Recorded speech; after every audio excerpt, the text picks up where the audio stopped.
What is mental health?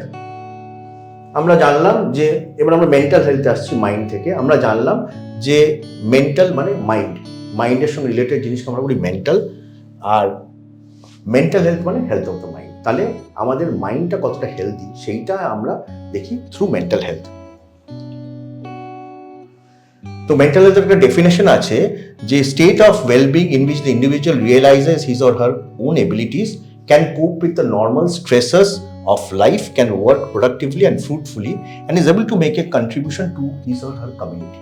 এটা একটু definition একটু বড়, কিন্তু ব্যাপারটা যেটা বোঝাতে চাইছে যে আপনি নিজের কি আপনার ক্ষমতা আছে সেটা আপনি বুঝতে পারবেন, আপনার কতটা এবিলিটি আছে সেটা আপনি জানতে পারবেন। আপনি যদি ধরুন অনেকে দেয় না, আজকাল দেখবেন মা বাবারা বলে যে আমার ছেলে আইআইটি করবে, আমার ছেলে ডাক্তারি করবে। হয়তো ছেলের অতটা ক্ষমতা নেই, কিন্তু মা বাবা তাকে ফোর্সফুলি কোটাতে পাঠিয়ে দিচ্ছে বা অ্যালেন বা এইসব যে কোর্সগুলো আছে তাতে দিয়ে দিচ্ছে। তাতে অনেক সময় যেটা হয়, ছেলেরা সেটাকে কোপ করতে পারছে।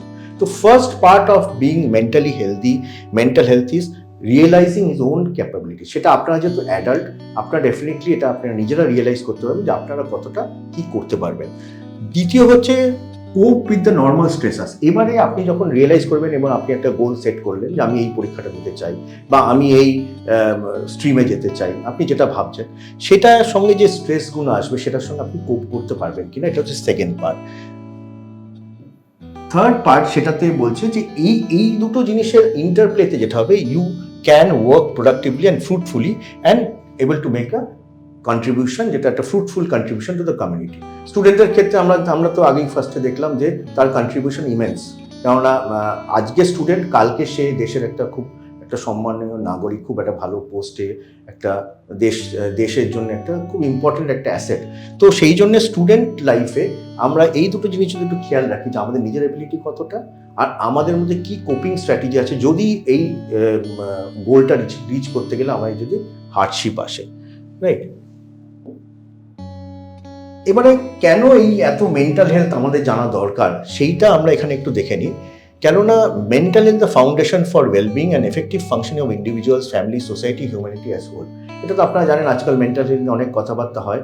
আপনি যদি আপনার মেন্টাল হেলথ যদি নর্মাল না থাকে তাহলে definitely you can't be functioning effectively. তো সেইটা একটা ইম্পর্টেন্ট পার্ট। সেকেন্ড পার্টটা হচ্ছে from the perspective of students, mental health is the bedrock of academic performance. আপনি মেন্টালি অ্যাক্টিভ না থাকলে আপনি একটা যে কোনো পড়াশোনা করুন, যে কোনো একটা স্কিলস আপনি অ্যাকোয়ার করার চেষ্টা করুন, দেখবেন ফার্স্ট যেটা লাগবে আপনার অ্যাটেনশন, কনসেন্ট্রেশন। ফার্স্ট আপনাকে বুঝতে হবে, তারপর আপনার মেমোরি, আপনার ability to understand, processing speed আমরা যেটা বলি, কত তাড়াতাড়ি আপনি প্রসেস করতে পারছেন। তারপর এবিলিটি টু রিপ্রোডিউস, ওটাকে আপনি কীভাবে আপনি রিপ্রোডিউস করতে পারছেন, সেটা পরীক্ষার পেপারই হোক, কোনো ভাইবার কোশ্চেনেই হোক, বা কোনো আপনি ইন্টারভিউতে দিচ্ছেন সেটাই হোক, ঠিক আছে?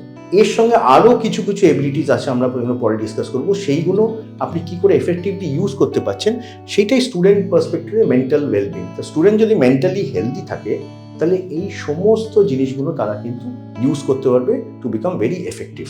আমরা এইগুলো নিয়ে আলোচনা এই জন্য করছি যে আমরা অ্যাজ এ স্টুডেন্ট আমরা এটা আপনাদের বলতে চাই যে আপনারা এই কম্পোনেন্টগুলো নিয়ে ভাবতে হবে। আপনাদের এই কম্পোনেন্টগুলো আপনাদের সবার মধ্যে আছে, কিন্তু এগুলোকে আমরা যেমন ওই বলি না, আমরা উই শার্পেন আওয়ার ওয়েপন্স। তো আমরা আমাদের এই এবিলিটিসগুলো একটু শার্পেন করে নিতে হবে যাতে আপনারা আরও ভালো ডিল করতে পারেন।